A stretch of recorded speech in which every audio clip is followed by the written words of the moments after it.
This is the Detroit Sports Podcast Network.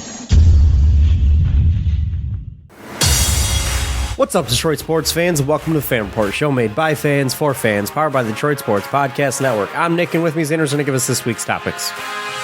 Well, after Cade's horrific act against the Phoenix Suns on Sunday, I don't know if I can root for him anymore. I'm at a crossroads as a Pistons fan. It's a Fan Report. Cade should be suspended. He should get a Ron Artest style treatment. There is no room in this game for There's no room in the league for that kind of action, behavior. In all reality, and I'm curious to hear your opinion, did somebody on the Pistons sleep with that ref's wife? Because he was so angry at the Pistons in that game. Josh Jackson got ejected too. Dude, there were so many bad calls in that game. But most of them came from him. That specific ref too. He hated the Pistons on that during that game. Hated them. It was almost as bad as the one ref against the Jazz. Mm-hmm. The one female ref. She hated the Pistons in that game. Yeah. Called everything against them and let the Jazz get away with anything they wanted. Oh yeah. And I think Rod Beard was the pool reporter for that game, so he got to send the question to the officiating crew about that ejection. And so what he saw, and the official said that, Cade was taunting a player after the play. And then Rod Beard did point out, he's like, but there is a very legitimate case he made that he was actually pointing at the bench or behind the bench. There was no player in front of him. It's the same direction, and there wasn't a player in the direct line of pointing. Would you? And then he goes would you say it's a possibility? And the ref was like, what I saw was him pointing at a player and taunting. They doubled down. The ref wouldn't even admit that it was a possibility that he wasn't taunting the other players. Can refs get suspended for things like that? I wish. I honestly think they might be able to, because all I know is the league is probably going to come out, remove Cade's second technical foul. You want to say he deserved the first? That's fine. He said the magic word that set him off, or set the ref over the edge. The second one will probably get removed from his. I didn't even see the first one. I'd missed the first one. He was arguing a call, or no. What happened was he thought he got fouled when he was driving the basket. He started complaining. Carried it on to the next play, got called for a foul on the defensive side, continued to argue, and then got teed up. Okay. The second one was obviously egregious. And I do believe the league will strike it from the record so that, the record that they have on all players is they hit a certain amount of tees, they're suspended for a game. So I think it'll get removed. Obviously, too little, too late. The game's over, but still. Are those his first two tees of his career? I don't think he's gotten teed up. So I wasn't. He's normally very calm on the court. By the way, just for the record, to people listening, my zoom back on is currently Cade Cunningham pointing at the bench. But no, I definitely think those are his first two. If not, they're his second and third. He's probably only got one other, if that. It was, it was a little uncharacteristic of him, but it might have been I'm talking the first technical, the second technical, there's nothing wrong with it. Even that was a little bit of uncharacteristic. Yeah, but that was by him. That was just, heat of the game too, because Devin Booker had a crazy dunk just the play before, and then Cade came back, get a reverse dunk at their end. It's just kind of hype, So I'm going to say this, and I may get some flack for it, whatever, I don't care. When you're down 20, please don't showboat.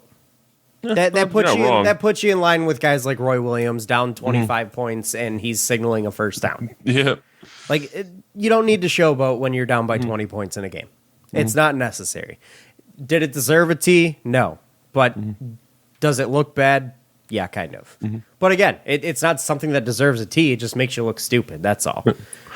I agree with you. But I'll also be honest here and say if I was a rookie in the NBA and just do a reverse dunk, I might get hyped. There's something to be said about acting like you've been there. I haven't. Well, that's you. Cade Cunningham has dunked in his lifetime several times. So, but either way, it was an awesome play. He deserved to get excited about it. I'm not a big fan of players showboating when they're down by 20 points. There's no reason for it. Yeah, you're not wrong. That's going to kind of take us into my first question of the night here. And this is kind of what I want to build our Pistons conversation around.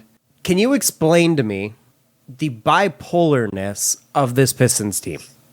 As of late, especially. Like early in the season, they were, I would argue, were more competitive in games that they lost.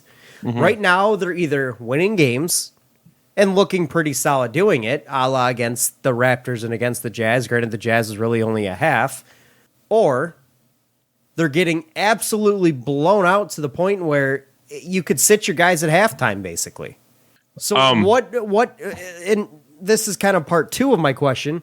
Okay. What is this team? What are they exactly? Are they the team that we see that is able to go up against the Bucks, the Raptors, the Jazz, and play them competitively and maybe pull out some wins? Or are they the team that's getting blown out by damn near 30 points against some of the mid-level to high-tier teams in this league? Which one? No, neither. In terms of what is this team, this is very much a team still trying to find its identity, and that's why you see so much inconsistency night in, night out, because I don't even think they know what they are yet. They don't have all the pieces to know what they are yet. But in terms of like sometimes competing with good teams and then sometimes getting blown out by bad teams, I thought initially earlier in the season that it would just kind of a lack of maturity in terms of almost losing focus when you're down. But then you have a game like the Jazz game where they started off getting destroyed in the first quarter, couldn't buy a bucket, and they somehow stormed back and ended up winning that game by 10. So I don't know if I could blame it on that.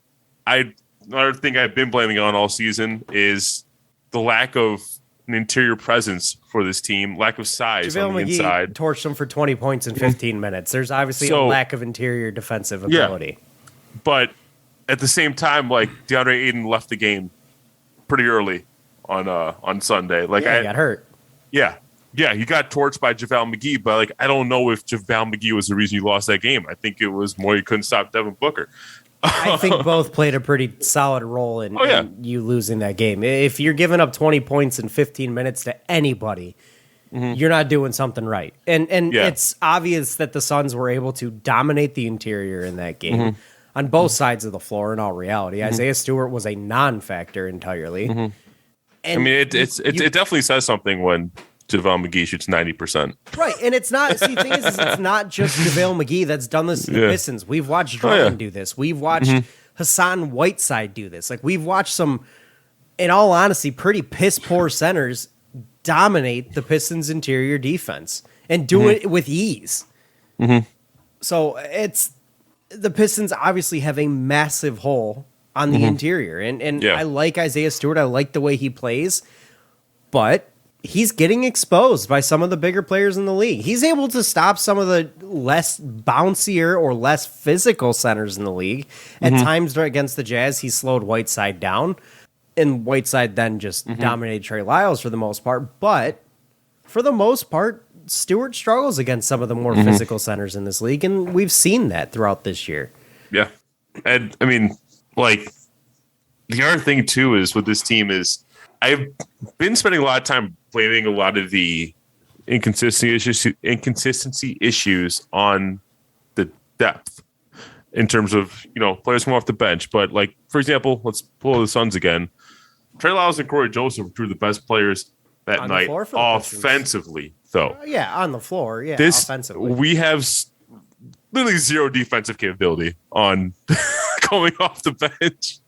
And that's you do notice that a lot of times that has been a root cause for some of our losses is the starting unit will keep up and then the bench comes in and puts up like a net minus 20. So, but in terms of, can you ping it on one thing? I mean, no, it feels like every night's a different thing with this Pistons team. And I think that's just a result of a not complete roster. I mean, we have a piece here, piece there, but we are still, and we're so far from competing. We're farther than I thought we were going to be honest, coming into the season. Farther. Cade Cunningham and Sadiq Bey are really the only two players I have any faith in outside Jeremy Grant. We're farther than you thought we were coming into the season? Farther away. Okay. Yeah, I'll agree with you there. I thought we were going to see some solid improvement from guys like Isaiah Stewart, guys like Killian Hayes, guys like Josh Jackson. I was hoping was going to be able to take a step forward this year, which he has in spurts, but not fully. So to kind of piggyback off of what you said, and actually to kind of point something out that you're actually kind of wrong about, the starting unit defensively was probably the worst unit against the Suns. Against the Suns, yeah. Cade Cunningham was a minus 20 in 25 minutes. Sadiq Bey was a minus 20 in 29 minutes. Diallo was a minus 19 in 29. Hayes was a minus 18 in 27. Stewart was a minus 14 in 23. From the bench, Josh Jackson was a minus 12 in 15 minutes, which is terrible. Corey Joseph and Trey Lyle. Corey Joseph was a minus 7 in 27 minutes, which in a game you lost by almost 30 points, that's pretty good, especially playing 27 minutes. And Trey Lyles in 19 minutes was a minus 9, which isn't very good either. But the starting unit is what lost this team that game. It was not the bench unit. It was a starting unit that just completely collapsed and couldn't stop anybody. I never said it was a bench that lost in the game. I was saying in general over the course of the season, we have no defense coming off this bench. Like, I'll be honest with you, I don't think we have defense in the starting unit either. I don't think we have defense anywhere. Sure, Killian Hayes can show up every now and then. Sure, yeah, that's fine. But everybody Cade can else as well. Isaiah Stewart can bang sometimes. Cade's been Sadiq Bey sometimes. Cade has been inconsistent defensively. Yes, he can make plays. Yes, he can play some good defense. But I've also watched the kid get torched.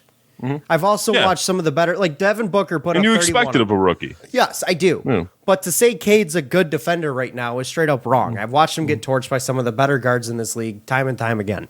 And that's, I've also watched him make incredible plays on the other hand, too. Yes, he also makes incredible plays, but I'll take a guy that's going to stop his opponent from scoring and force a bad field goal percentage over a guy that's going to get 2 to 3 steals a game. Because that means that I'd rather force a guy to miss 10 of his 14 shots or 18 of his 25 shots than a guy who's going to get me 2 to 3 steals a game. Because you're talking 18 stops versus 3. And I'll take that 100 times out of 100. Because that's important.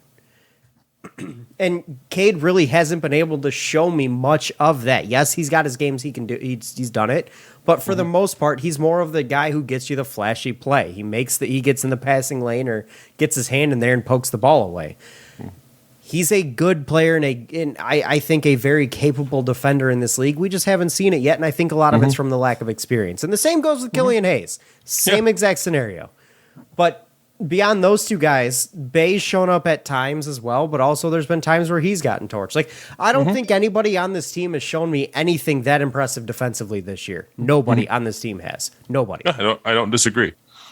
So I think we've got the fact that we're giving up games where we're allowing 130 and 140 points, like that tells you right there that this team is not good defensively in any way, which coming into the year is a far cry from what we were expecting. We said this team would probably be somewhere in the middle of the road defensively, and they're not. They're not even close to that right now, I don't think. I would wager they're probably in the bottom 5 defensively. I don't have the metrics in front of me, but they're not a good defensive team. And that's far and away not what we expected of this team coming in. Because we expected them to be a gritty team, at the least defensively, and they haven't been. So, what is it? Why? Why is this team not even what they were just last year? What's changed? To give you the metrics, I just pulled them up. We're bottom 10 in the league defensively. Not surprised. Which is no surprise. To be specific, we are 23rd. Okay, well, we expect in terms of defensive rating. We probably, if I remember right, we expect them to be somewhere in the 14 to 18 range coming into the year. So they're not meeting that expectation. They're not a good defensive team. So again, what is it?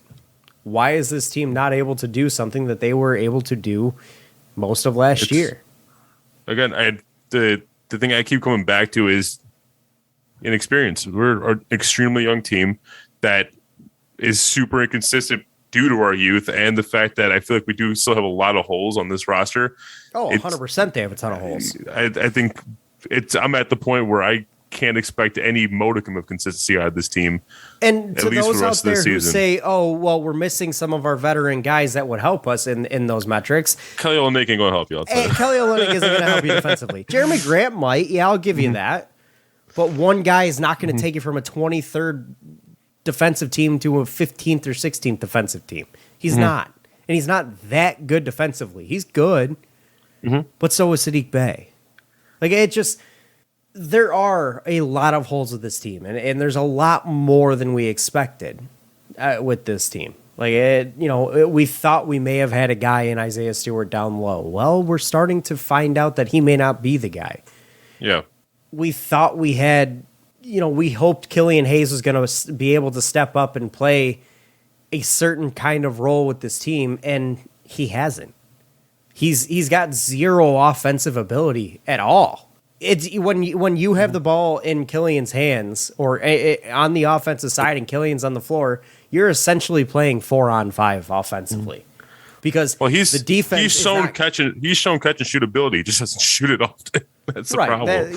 But again, the defense, that's the only part of his offense he's shown. Like he's not shown much of an ability with the ball in his hands, which is insane to me because he's a ball handler. Yeah, like make a move, get some penetration. Yeah, and we know he can. We know he has a crossover.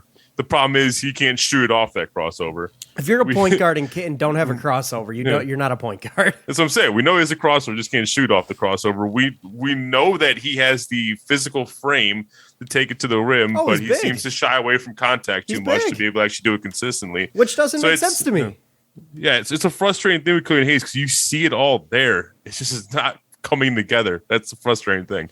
The guy has shown me nothing to think he has any semblance of an offensive game. Teams are able to just ignore him on the offensive side of the floor, and he's not going to beat you, even if you straight up ignore him, because he can't. He's not shown the ability to. Until he does, I'll tell you he can't. I just want one game where he takes like 15 shots. Just want one. He'll probably shoot it 3 of 15. Oh, I'm not. The point I'm trying to make is like I want one game where he actually tries to be assertive to get his own shot and just like see what happens. You know what I want to see, and I'm going to lead off by saying, Cade Cunningham's numbers are, looking at Cade's numbers, he's averaging roughly 16 points a game, roughly 6 rebounds and 5 assists a game right now. Like those numbers are not bad. They're almost right around where we thought he would be coming, what we predicted for him. The assists and rebounds are right there. The points are a little bit low, a couple points below what we expected, but the shooting numbers are terrible. Like he's shooting 39% from the floor and I think 32% from 3. Like his shooting splits are terrible this season. But I'll say this, since in the last 18 games, so roughly beginning of December, a little bit after that. He's and this was more so when he got fully healthy after that ankle injury. He's averaging 17.9 points, 5.7 assists, 4.9 rebounds on 44.5% from the field and 39.6 from 3. So the shooting splits are still not great, but they're better. 44% is not anything to be excited about, but it's better than 39. And 39% from 3, I'll take that all day. But the 18 points, almost 6 assists, almost 5 rebounds, that's exactly what I had predicted for him beginning of the year. So in his last 18 games, he's meeting expectations. But with that being said, I want to see, much like you said about Killian, where you want to see a game where he shoots 15 shots, I want to see a game where Cade shoots 25 or 28. Be some of the guys, because you look around the league, guys like Devin Booker, the big-time players, the stars in this league, there's games where they're taking almost 30 shots. Yeah. I don't think I've seen Cade take more than 22. The Cade's highest number of field goal attempts in the game was 24 against OKC back in December. He finished that game. Did we go to OT with OKC? I don't think so. But he finished that game with 28 points, 11 boards, and 5 assists. So, like, we saw good results of that in a game where Cade kind of dominated the shooting. If we want Cade Cunningham, we want to see that more often. Is basically what I'm getting at. Him to be the team's star and to be a superstar in the league. There are not many superstars in the league that average 15, 16 shots. They're all taking 20 plus on average in a game.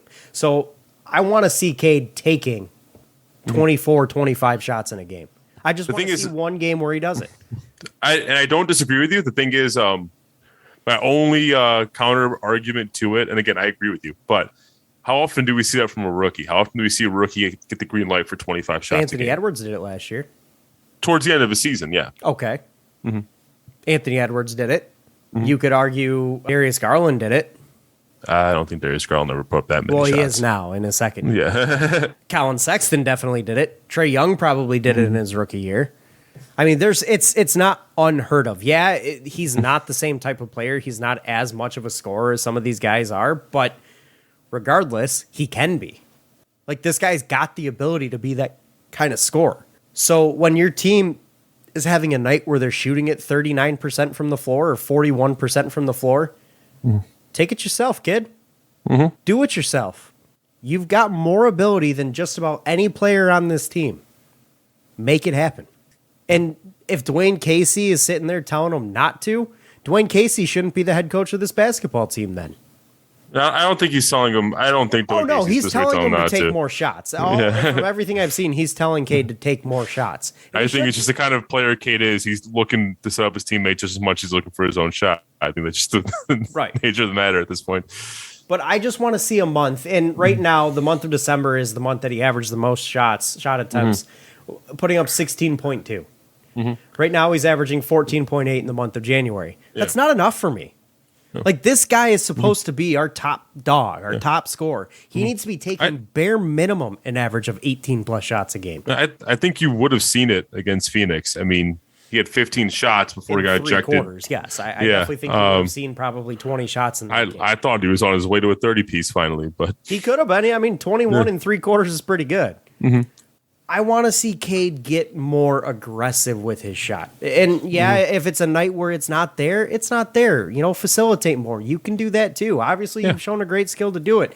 But if it's a night where you got it, and in your last 2 games, you're shooting over 50% combined, roughly 57% from the field, dude, shoot your shot. Take it. Because that's what I want to see. And frankly, that'll start to help build an identity with this team.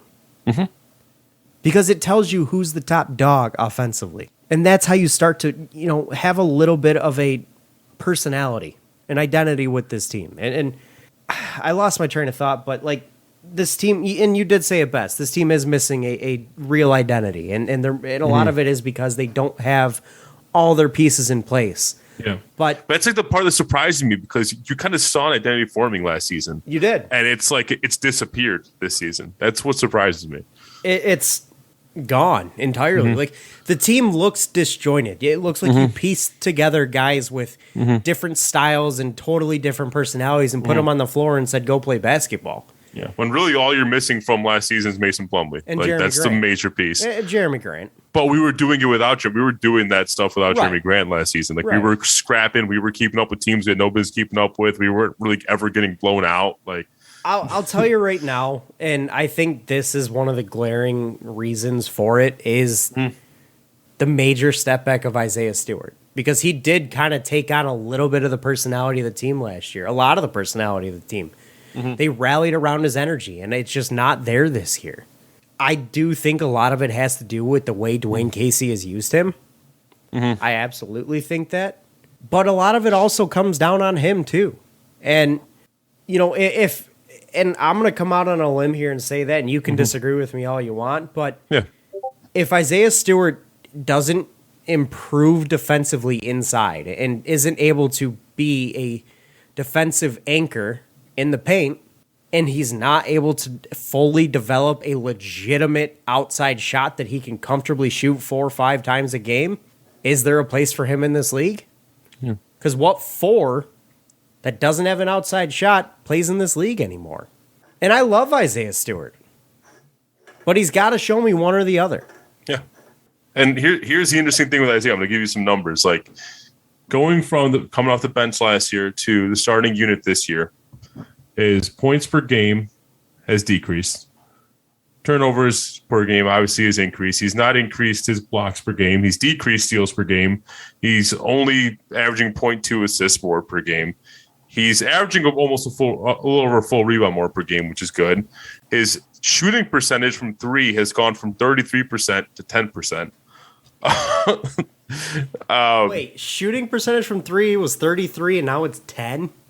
He was averaging just about a 3 a game last season.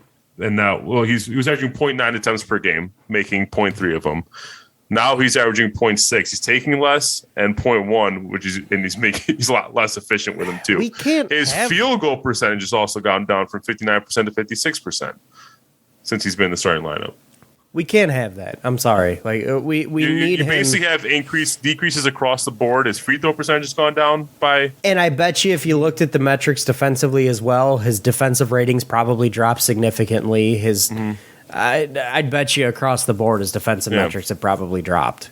And I get it. You can probably chalk a lot of that up to, you're playing against bench players before, now you're playing against legitimate starters you're probably now. Right. But at the same time, like, you are getting more minutes. I would still expect to see you shooting close 30% from three with the attempts that you're taking at least. I would hope because so. You're only 10. taking them open. You're not really taking contested threes. So your competition shouldn't matter there. I would hope that you would at least be able to maintain your points per game with more minutes and not decrease with more minutes. You know what I'm saying? Right. 100% agree. The step backwards is what's and scary. You could absolutely make the argument. If he got more minutes and was still putting up the same numbers, I would still be disappointed. But okay, that's a disappointment that's at least justifiable, and I'm okay with because he's playing against better competition. Mm-hmm. You can argue that the only reason his rebound numbers are higher than they were last year is because of the increase in minutes. Yeah, because that's just you're in the right place at the right time with rebounds. Yeah, there's a physicality aspect to it, but. Still, I have some advanced stats if you want them. Let's hear them. Because I'll be honest with you, I don't know what it is with this team. And looking at their last 2 months, I mean, you look at the month of December. They had one win in the entire month of December. You look at the month of January. They've got 4 wins in the month of January, and they've lost 4 games. So they're 4-4 in January. They were 1-8 in December. Yeah. So obviously there's a little bit of a bipolarness to this team. So what is it? Why have we seen better basketball this month than we did last month? That's another question, and I think a lot of it is the emergence of Sadiq. I'm going to be honest with you, but Sadiq had a great December also, and they were still terrible. From December 14th through the end of the month, the dude was lights out, averaging almost 25 points a game. He was nuts in December, nuts. And I'll give you the exact numbers here. Give me just a second. But, Sadiq over the course of a full month has been better. How much of that was during the COVID stuff, where we didn't we had one win with all our players sitting with headband Deke out there. I know that against the Spurs. I don't even because that second half of December, if I'm not mistaken, that was when most of our players were out. I don't even see the Spurs game on here. Hang on a sec. Well, this is just these guys' game log, so hang on. Because Cade was out for that game. So that game, we had 2 wins in the month of December. That was with Cade on the floor. They were 1-8. But so let me give you some advanced stats on Isaiah Stewart, because since you requested him. His defensive plus minus. Last year, he was a positive 0.5. This year, negative 0.1. His offensive plus minus last year was minus 1.6. This year he's minus 3.4. So total plus minus, you're going from minus 1.1 to minus 3.5. An interesting thing. So his defensive win shares. Sorry, I stand corrected. They only had 1 win in the entire. 1 win in the entire month of December. That Spurs game was in January. Sorry, didn't mean to interrupt. I was just on a train there. His win shares have gone down from 4 to 1.4. His value over replacement has gone from 0.3 to minus 0.3. His turnover percentage has gone from 13 to 16. So, and here's the most interesting thing, though. This is the stat I find most interesting. His usage last year, his usage percentage, 15.5. This year, it's gone down to 14, despite him being in the starting lineup. How much of the blame can you put on Casey? He's obviously not allowed. They're telling him not to shoot. They're putting him in spots that he may not be able to succeed. But his play has also gotten worse. So it's not like you can say that he's earned more of an opportunity here. And with the way this offense is, you got at least when Grant was healthy, you had 3 major mouths to feed in Kate Cunningham, Sadiq Bey, Jeremy Grant. So, at best, Isaiah Stewart's a 4th option offensively. I'd probably say he's even behind that. With the starting unit, sure, but I would take a couple bench guys over him still, probably. but no, like I do think some of it has to fall on coaching because of the fact that if you're gonna kind of, I don't want to say the word not the term isolate, but if you want to handcuff your center and kind of lower his usage despite putting him in the starting lineup, it does take a shot at the guy's confidence, and I believe it'll hurt his development. But at the same time, it is still on the player to prove that he needs more usage in a lineup. That Absolutely. it goes two ways. He's got to make it. He's got to make do with what he's been given. You know, with the time and opportunities he's given, he's got to make it happen, and he hasn't been. The numbers prove that. Like I do wonder if we had a legitimate other center on this roster, if Casey would have had Stewart come off the bench for a little bit. It's very possible. I'll tell you right now, if Olynyk was healthy, he would be starting over Isaiah Stewart at this point in the season, because the way Stewart's played is not warranted keeping him over Olynyk. Olynyk's on the verge of return. Reports are that he's probably going to be back sometime in this road swing here. And he'll start off the bench, don't get me wrong. But Jeremy Grant got assigned to the G League as well, so looks like he's nearing a return also. Interesting. Okay, well, I mean, I hope that doesn't mean the back to the basement for Saddiq Bey, but takes the headband off. Yeah. Either way, it's nice to get some guys back. I hope it doesn't negatively impact Sadiq's play, but having Olynyk back is going to be a big spark. But if Olynyk plays as well as he was playing before he got hurt, and Stewart continues to play this way, I don't know that you can make an argument for keeping Stewart in the starting lineup over him. I don't. Other than to keep developing Stewart and putting him in a role where he's going to be. But my question for you is, knowing how much of a minus Stewart is offensively, and frankly defensively right now, but offensively primarily, and knowing how much of a minus Killian Hayes is offensively, is that at least a minimum part of the problem for this starting unit as of late, that you are essentially playing with three guys offensively? Because Stewart and Killian aren't bringing much for you offensively. They're not, if anything. Yeah, I mean, I'm not going to lie. Three guys in your starting lineup on the offensive side of the ball. I would love to see what it looks like with Cade playing alongside like a true shooter or true scorer in the backcourt. So you have two scoring threats there.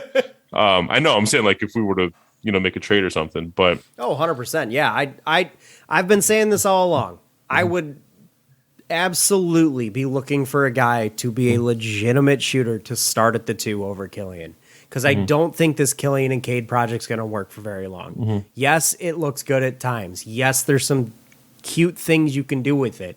You can be creative with it. But over the course of a 48-minute basketball game and across several games, it isn't working. You need a shooter at the two when you've got a guy like Cade there. Somebody else has to be able to take the defense away, because Killian's not doing it. So if that means going out and getting a Karis LeVert, fine. If that means going out and drafting the two guard that's a lethal shooter in the draft, sweet, love it. But you got to find something for that spot. Excuse me. Because what you got now isn't going to work long term. Yeah, so to bring this all the way back full circle, to answer your question, youth breeds inconsistency. Your main identity culture guy seems to be in a funk in of itself and by himself, and number three is you're missing so many pieces that it's kind of hard to keep a consistent identity even despite everything else. So yeah, this is very much a situation of you know what we were getting night in, night out. And it's going to stay that way for the rest of the season. You're honestly going in looking at a team. You feel like you haven't seen this for however many games they played this year. What, 32 now? Yeah. It literally feels like I don't know this team, and I've watched a lot of their games, and I pay very close attention to this team, and I still don't know what to expect going into any of these games. I don't know what Sadiq's going to give me. He's been better lately. He's playing a little bit more consistently. I don't know what Stewart's going to give me. I don't know what Diallo or Jackson are going to give me. I don't know what Kojo's going to give me. I don't know what Cade's going to give me. Even he's been pretty inconsistent. One night he shoots 3 of 14. The next he shoots 9 of 15. Yeah. So night in, night out, I have no idea what this team is going to look like. And I don't want to say exciting as a fan. It just keeps you on your toes. It's kind of fun when you turn up the game and like, am I going to be interested in this game, or am I going to be counting on the minutes? Is it going to be early bedtime? Yeah. I don't know what to think about this team. Like it's so hard to tell. Some nights I look at this team and I'm like, yeah, all right, we got something here. And then the next night I'm like, what the hell is this? Yeah. This is awful. Hell, they even do it to you in the same game. Look at the Jazz game. That first quarter was some of the worst basketball I've ever seen in my life, especially in person from an NBA team. And then they come out in the second half and put up 78 points. That might have been the highest scoring half I've ever seen in person. It was, they don't even give you a level of consistency in the same game. That's how inconsistent they are. Before we move on from the Pistons, are you expecting any improvement with the looming return of both Kelly Olynyk and Where Jeremy else Grant? is there to go? hey, we've won 5 of our last 9 when we start off 5. Yes, they've won 5 of their last games. 9. They've won 5 of their last 9. They've played better as of late. Yes, I do expect some improvement as you get guys like as you get your veteran leadership back. Let's be real. Olynyk and Grant are the 2 probably most veteran players on this team, and you're getting them back fairly soon. So yes, I would absolutely expect this team to start playing some better ball. So I'm assuming you take Hami down to the bench and you bench Isaiah Stewart and start Olynyk. That'd be at least what you would do. What I would do is I'd bench Killian, put Hami at the 2. Okay. Hami's played good basketball. Far better basketball than Killian Hayes has played. So why would we punish a guy for that? Put Hamidou Diallo because you need offense on that bench unit. Yeah, I mean Olynyk can provide you some. Yeah. But you put Cade at the 1, Hami at the 2. You got Bay, Grant, and Stewart up top. I mean, that at least gives you a little bit more offensive firepower with the starting unit. Maybe it'll open things up for Stewart a little bit more. I'm not saying Hamidou Diallo is going to light it up from outside because he's not a shooter, he's a cutter. But either way, it's something. That's what I would do personally. The way that Hamidou Diallo has played ball, he deserves to keep getting some run at the 2 in the starting lineup. That's all I got on the Pistons. That was the last question I wanted to ask you. What would you do?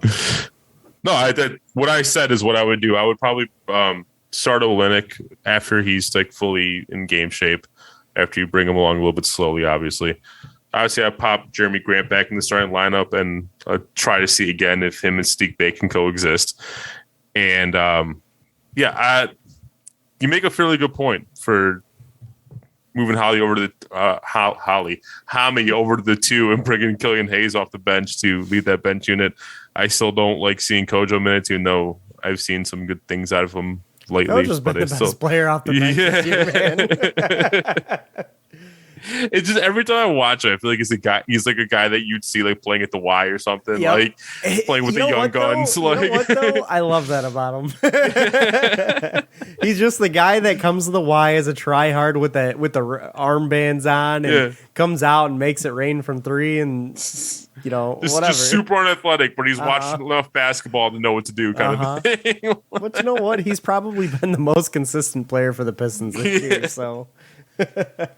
But yeah, I don't know, because I still think a large part of the thing with Killian is still confidence. He's still not shooting the ball or attacking with the frequency you like to see it. And I don't know if taking the bench is going to help him, hurt him. I don't know. I still think we should put Killian in the G League for a little bit. I really do. You know what? I want him to just maybe possibly dominate lesser competition and at this point with Killian, get some win in the sales. At this point with Killian, I'm not going to disagree with you, because maybe if he goes down there and gets a little bit of confidence, comes up, put him off the bench for a bit. If you move him, the reason I move him to the bench is to help him with his confidence. Yeah, to give him some run against a little bit of an easier opponent. Like it allows him to have more room to operate a little bit. Yeah. So I don't think it can hurt, in all honesty, because right now, think about it this way. He's not going to develop a shot if he's not taking them, no? Yep, exactly. Well, with the starting lineup, he's not taking them because there's not room for him to take the shots right now. There's just not. And with Grant coming back, there's even fewer shots available for Killian Hayes. So move this guy to the bench, let him fight through his growing pains and develop that shot because he's going to be called upon to take it more. Yeah. Hey, and we saw it with Saban Lee, the confidence it gave him when he finally came back up from the G League after a few game stint. I remember Saban Lee's it was like his third, he averaged second or third 42 game. points in the G League. So his second or third game back, he was just slinging it. I was like, all right, dude, relax. You're back in the NBA. Right. This ain't Wayne State's floor anymore. Chill. All right, let's go ahead and move on to some. Is it considered Lions talk? I don't. It's a conversation everybody's having right now. Let's put it that way. Yeah. And it is Lions-ish related, but a certain former quarterback of the Detroit Lions is playing in a playoff football game tonight. And obviously we're recording as of Monday night. He's actually playing right now. So obviously I don't want to act like he hasn't done it yet. I want to take both sides of the argument here and talk retroactively. But if Matthew Stafford wins this game, and let's say he does, is all forgiven for Matthew Stafford? Is he not necessarily forgiven, but does that immediately change his legacy as a quarterback in this town and across the NFL? Does the one playoff win do it? Well, I don't think it's going to change his legacy. Obviously, one of the big knocks on Stafford is he doesn't even have a playoff win. So just getting a playoff win under his belt. Game. He's never been able to, not even just the playoffs. He couldn't even close out a division title in a division that had 3 backup quarterbacks playing. But yeah, just in general, winning a playoff game, that's just going to add another argument to his belt. But it's not. I don't think it's going to change anything unless he does it. I don't want to say consistently, but does it repeatedly. And obviously, to really cement yourself as to win a Super Bowl. But no, one playoff win is not going to really change much for you. It does give you a little bit of ammunition, but it's not. Nothing's going to actually change. So then will do it? What if he gets to the NFC Conference Championship game? Will that do it? No, I need to see him do it a few different years. Okay, that's fair. That's all I'm saying. I need to see it repeatedly, not just in one instance. Well, what if I told you? And I'm a Stafford truther. This is going from a Stafford truther. I absolutely think he got the raw end of the deal here. He played his heart out here. Yes, he made a lot of bad throws in some big spots. Yes, there were games he didn't show up in. Yes, there were times where you can put it on him. Yeah. But for the most part, he gave you everything he could. He gave you more than he probably should have with this team. And he put you in a lot of spots to win some games, and the team couldn't come through for him. Yeah. It's just I can already see the argument happening. Look at the team he has right now. There's so much talent around him. How could he not do it? I can already see that. That's why I'm saying I need to see a few instances. I'll tell you right now, if he doesn't do it, he's dead. It's a lot worse if he doesn't than it helps him if he does. There's a lot more to lose in the game. The legacy takes a big hit if he can't get a playoff win this year with this Rams team.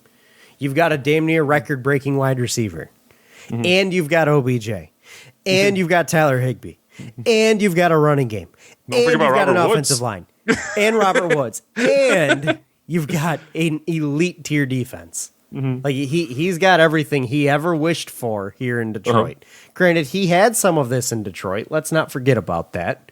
But I'll tell you right now, if he wins this game tonight, the media will paint it as if he's a legend.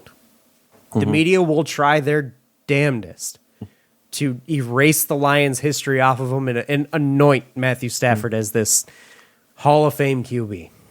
They will try as hard as they can. And it'll work for a bit, and then it'll fade off into next year, and you'll start to realize again that Matthew Stafford is who we thought he is. He's a good quarterback, but he's not a great quarterback. He's not a legend quarterback. He's not a guy who's going to win you these big games because he doesn't show up in these big games. And and that's me saying this without having any clue what he's doing right now because I'm recording the podcast, and I try to pay attention to what I'm doing as much as possible. But one win for me is not enough. And you could be saying that, you're just an angry Lions fan. I kind of want to see the guy succeed a little bit. Because I want to put some pressure on this Lions organization to actually do something, frankly. Yeah. Now, as Lions fans, it does behoove us for the Rams to lose tonight because that locks in the 23rd pick for us, which is the highest we can go with that pick in the current situation. So I will tell you right now, the Rams are winning this game handily. It is 21-0 in the middle of the second quarter. You know what just happened? I have just a play-by-play going right now. Stafford ran for a touchdown. At their own 4-yard line, Kyle Murray fumbles. Arizona recovers. Very next play, Kyle Murray throws a pick. Nice. And then the Rams return for a touchdown. Nice. The Cardinals have played some absolutely awful football as of late. They're doo-dooing the bed right now. Yeah, well, they played that way at the end of the year. They were 1-4 to close out their season. They were terrible. Yeah. Dude, I was on a hot streak yesterday. I hit 10 of 12 bets yesterday. Wow. And that's including parlays and stuff too, like 10 to 12. Like 10, 12 physical bet slips. I'm going into this game like, you know what? There's a regression towards the mean coming, and Stafford's going to be the one to do it to me. So I'm not touching this. Because if I were to bet it, I was going to bet Cardinals +3. I'm like, you know what? Nope, I'm not doing it. I'm just staying away. If you look at Stafford's numbers today, they're not that great. Like he's 6 of 7 for 93 yards and a touchdown. He's 4 carries for 6 yards and a touchdown. Like he's not exactly lighting the world on fire. He's not playing bad. But he's 6 for 7. Like the Rams are winning the game not because of him. They're winning the game because they're just a better football team overall. Like nobody offensively is doing anything that crazy. I mean, but Stafford is probably the biggest highlight. 1 passing touchdown, 1 rushing touchdown, only 1 incompletion. I mean, he's probably the biggest offensive. But he's not being asked to do anything. Right now, the offensive player of the game is OBJ. He's got 3 catches for 52 yards and a touchdown. That's the best player offensively for him right now. So we're not Stafford, 1 rushing touchdown, 1 passing touchdown, only 1 incompletion. The rushing touchdown, I believe, was a QB sneak. No, that doesn't count in my book. Oh, okay. that doesn't do it for me. He's got 4 carries for 6 yards. He hasn't exactly done anything that crazy. I'll tell you exactly what the touchdown was, but that was the passing touchdown. Yeah, it was a rush up the middle for 0 yards. Yeah, so, it was a QB sneak. That doesn't do it for me.